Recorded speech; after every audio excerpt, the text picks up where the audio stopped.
Welcome back to my channel, y'all. I'm just doing a little short update on the VMAX with the air shifter.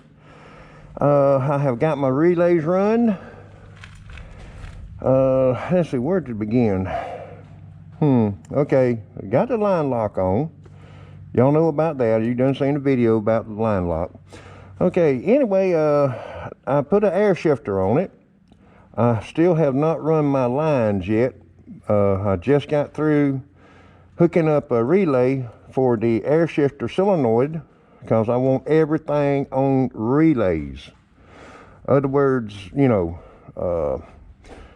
my fuse, if something were to happen, it's going to pop the fuse and I'm going to lose all voltage to the relays only. Now, because the way I got it run, this wire right here goes straight to the battery, comes to the fuse, then leaves the fuse, and that's where my first section got tied onto. Now on up in here, I have it coming up to this relay, which is marked DB, delay box. This right here is my kill switch. This relay is my line lock. And this relay is for my air shifter. Now, what I have done, you know, when you leave a motorcycle kickstand down and you put it in gear and it kills it, well, that's where I got the idea from. And you know, I don't know how well it's going to work. I'm just going to have to take it out and see. But before I put air to it to check out my air shifter, I'm gonna make sure that everything is, the motor is killing like it's supposed to. Now I'm gonna crank it back up here in a minute. I'm putting it in gear. I'm gonna show you about this here button. Now if you hear it click, it's wired directly, just like the kickstand would be. Now when it's running and in neutral, it will not kill the motor one bit. But just as soon as you put it in gear and you hit that button, you'll hear the motor start to die out. Now this switch right here is for the air shifter.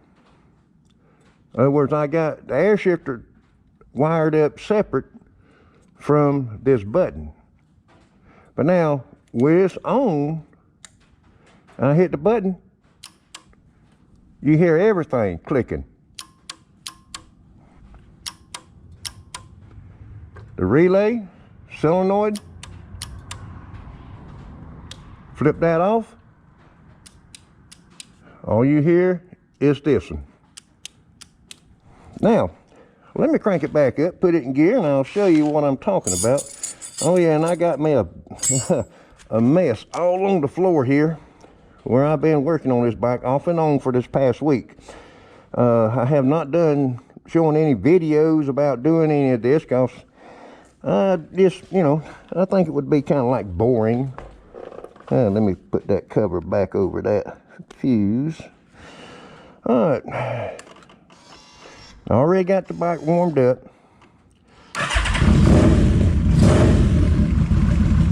Now, remember what I said about this here button. Let me pull the clutch in, put it in gear,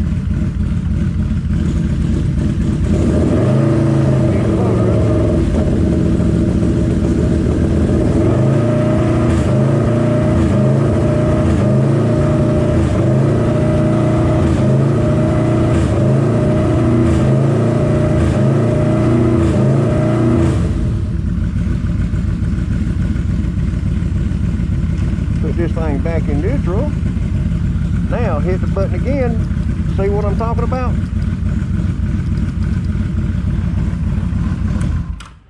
And what I done, I just removed my kickstand kill switch. I got lucky enough, then I removed the wiring from here, run it all the way up into here, and this is the connector right here for that kill switch, for the kickstand. kill. And what I done, I just run it up here to this relay marked K. And, you know, everything's working, but I'm not 100% sure, if you know what I mean. I'm gonna have to take the bike out, run it down the road, hit that kill switch, and before I even put air to it, I'm gonna make sure my kill switch is working, and I'm gonna be working with my foot shifter, just to see, you know, how easy it's gonna be to change gears. Let's see, let me throw this in right quick. Like, I've been saying I'm gonna explain to y'all about this delay box.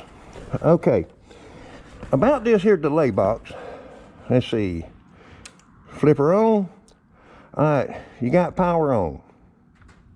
All right, when you're at the drag strip, all right, you got two little bulbs up top. The very first one at the very top is the pre-stage. Then you got the stage. Then you got three big yellow lights, okay? Now, instead of trying to work off that last yellow light, when you got a delay box, what you do, you focus on that first big yellow light. What you do, you hold the clutch in, you hit it, you got both lights on. Turn loose of the clutch. Now, when I turn loose of this button, the yellow light's gonna go out. Then it's gonna time out. I got 1 second delay in it. All right, watch this. Yellow light going out now. Green light 1 second later. Now say, now that I've done changed that, so yeah. Say like, all right, my dial in, all right, say I run a 709.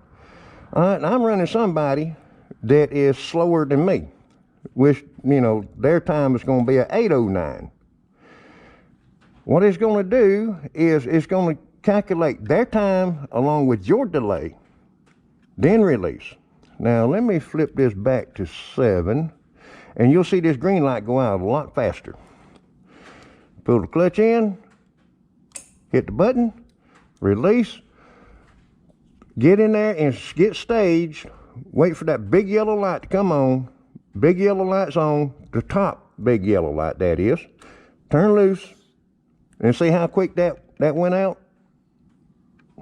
Now, say like, all right, if the car is faster than what I am, or the motorcycle is faster than I am, which that's gonna happen, because I guarantee you this ain't gonna be the fastest bike at the track. But say like if they bike is running 609 and I'm running 709, instead of putting their dial in, I'd be better off just leaving it alone, because I'm gonna be the first to leave the line because they're faster than me. So all I have to worry about is my delay and wait for my first top big yellow light to come on and turn loose of the button, and it releases.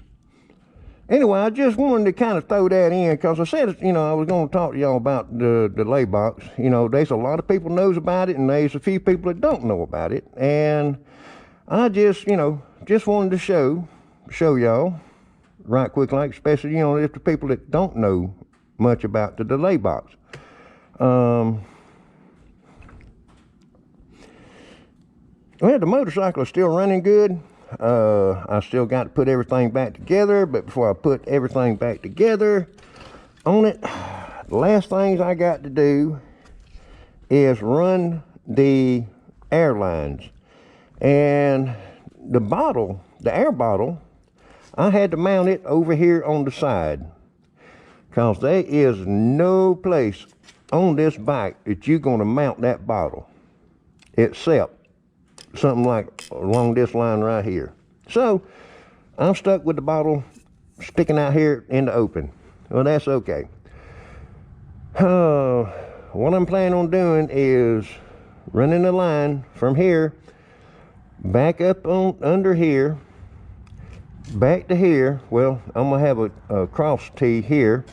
Then I'm gonna have another line coming in to where I can fill my air tank up, this bottle, up from right in here, where the seat, I'll show you that right quick like.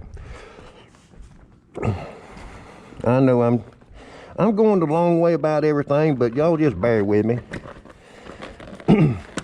Okay, you see, this is where the gas tank is. This is where you put gas in. This cover closes and locks. All right, when you flip the pieces on the side, this is going to pop open. Your air valve is going to be visible. Then you just take your air tank, air your bottle up, and you're good to go.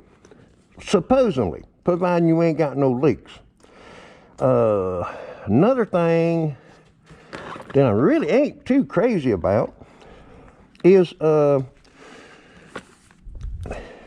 way these lines, I just got a piece of tape stuck over that to keep any kind of crud or dirt or dust or anything from getting in it. But what they say is just take your line, make sure it's straight cut, and push it down in there as far as you can push it. And that's supposed to take care of all of that. It's supposed to be totally sealed.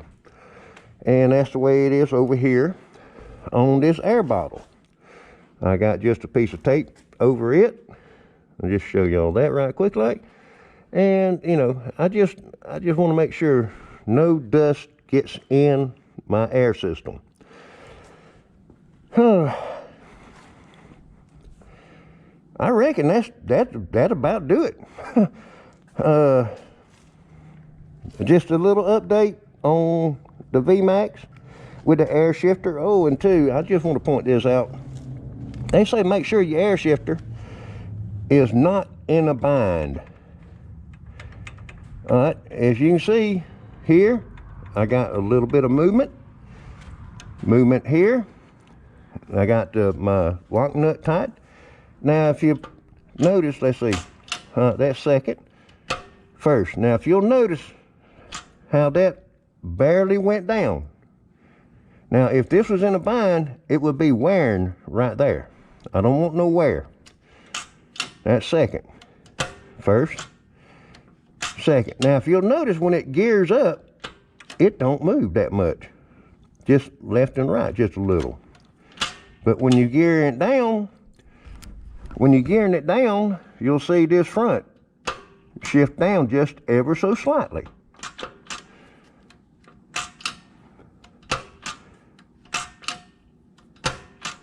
Okay. Thank y'all for watching. I appreciate y'all.